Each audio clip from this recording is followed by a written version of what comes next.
The screen lit up at 2:17 a.m. and the words punched the air out of my lungs. I made a mistake with my ex. That was all. No punctuation, no emoji, just the sentence hanging there like a noose. I was lying on the couch in the dark, still in my jeans from the rehearsal dinner, the apartment quiet except for the hum of the fridge and the leftover scent of Sarah's perfume on the throw pillow beside me. My thumb hovered, heart slamming so hard I felt it in my teeth. I typed back one line. What kind of mistake? And hit send before the rational part of my brain could stop me. The three dots appeared, vanished, appeared again. Then, I'm so sorry. I can't say it here. I'm still at the club. The club. The one with the neon cactus sign and the mechanical bull, her maid of honor had rented for the night.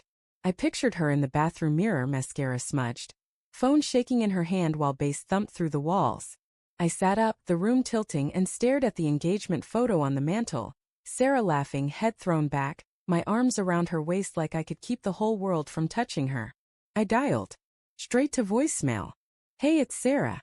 Leave a message or text me. I'm probably dancing. Her voice, bright and careless, sliced me open. I drove. Not thinking, just moving. The streets were wet from an earlier rain. Headlights smearing across the asphalt like tears. Every song on the radio felt like a joke. Some crooner promising forever while I white-knuckled the steering wheel. I kept replaying the last 6 months. The way she traced the ring on her finger when she thought I wasn't looking, the soft thank you she whispered the night I proposed on the pier, salt wind whipping her hair across my face. We'd been together 4 years, lived together too.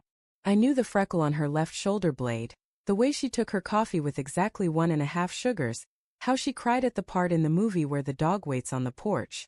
I thought I knew everything.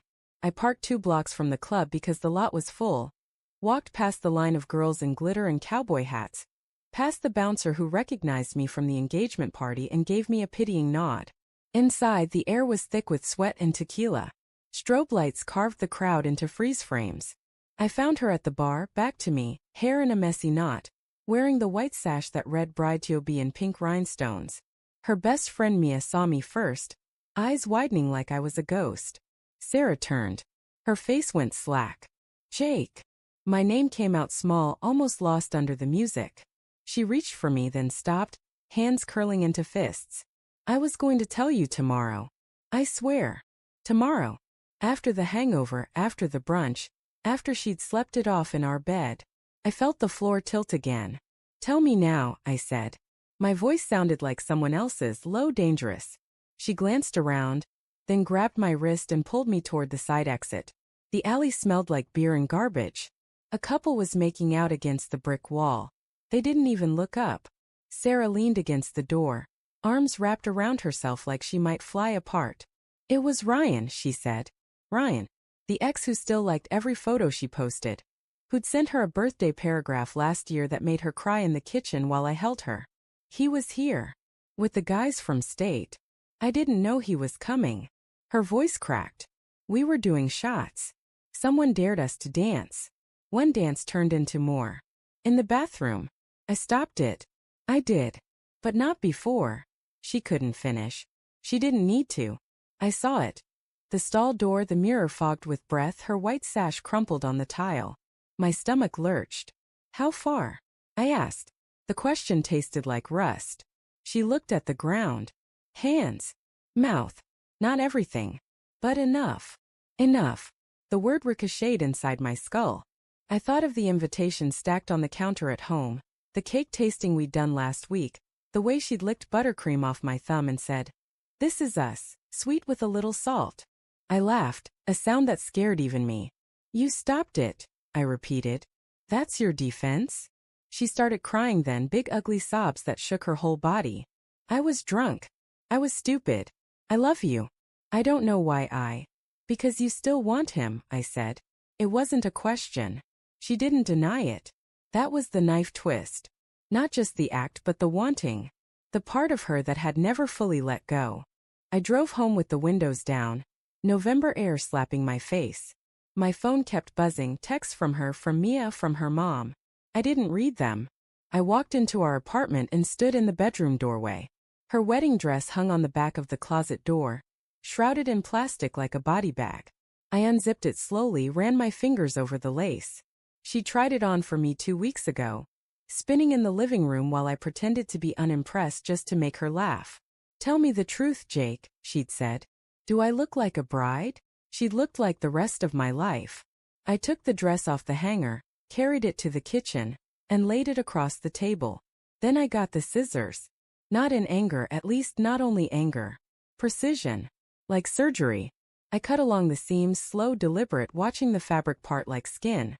When I was done, it was just pieces. White scraps on the hardwood. I left them there. She came home at dawn, eyes swollen, hair limp. She saw the dress and made a sound like a wounded animal. "Jake." I was sitting at the table drinking coffee that had gone cold hours ago. "It's over," I said. Not yelling. Not crying. Just flat. I can't marry someone who needs a dare to remember who she's supposed to be loyal to. She sank to her knees among the lace. "Please. We can fix this. Counseling. Time." "I'll never." "You already did," I said. "The moment you let him touch you, you chose. And it wasn't me." She crawled forward, tried to take my hand. I pulled away. I deserve someone who doesn't need tequila to pick me. She stayed on the floor a long time. Eventually she stood, gathered the pieces of her dress into a trash bag, and left without another word. I heard her car start, heard it pull away. The apartment was silent again. I canceled everything that week. The venue, the band, the florist who kept calling me sweetie, and asking if Sarah wanted peonies or garden roses. I told my mom the truth. She cried harder than I did. My best man, Nate, showed up with a six-pack and sat on the couch without speaking until I was ready to. Sarah tried calling. I blocked her number. She showed up once, soaked from the rain, holding the trash bag like an offering. I met her at the door. "Go home," I said. "There's nothing left here." She looked smaller than I'd ever seen her. "I hate myself," she whispered. "Good," I said and closed the door. Months later I ran into Mia at the grocery store.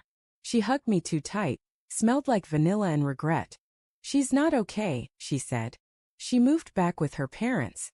Won't talk about it." I nodded, put apples in my cart. "I hope she figures it out," I said. And I meant it. Not for her sake, but for mine. Hate is heavy. I was tired of carrying it. I still flinch when I see white lace. I still check my phone at 2:17 a.m. some nights, half expecting a ghost text. But I sleep through the night now. I laugh at stupid memes. I went on a date last week, coffee, nothing more, and didn't compare her to anyone. The ring I gave Sarah sits in a drawer, wrapped in the ribbon from her bouquet. Sometimes I take it out, turn it under the light. It catches every color, throws tiny rainbows on the wall. Beautiful. Useless. Like promises that sound perfect until they're tested. I learned something in the wreckage. Love isn't the feeling that keeps you from falling. It's the choice you make after you already have. Sarah taught me that the hard way. And the last truth I'll carry, the one that keeps me upright when the ache flares up like an old injury? Trust isn't given, it's built brick by brick. And once the foundation cracks, no amount of pretty words or drunken tears can patch it. You either walk away or you live in the ruin. I chose to walk.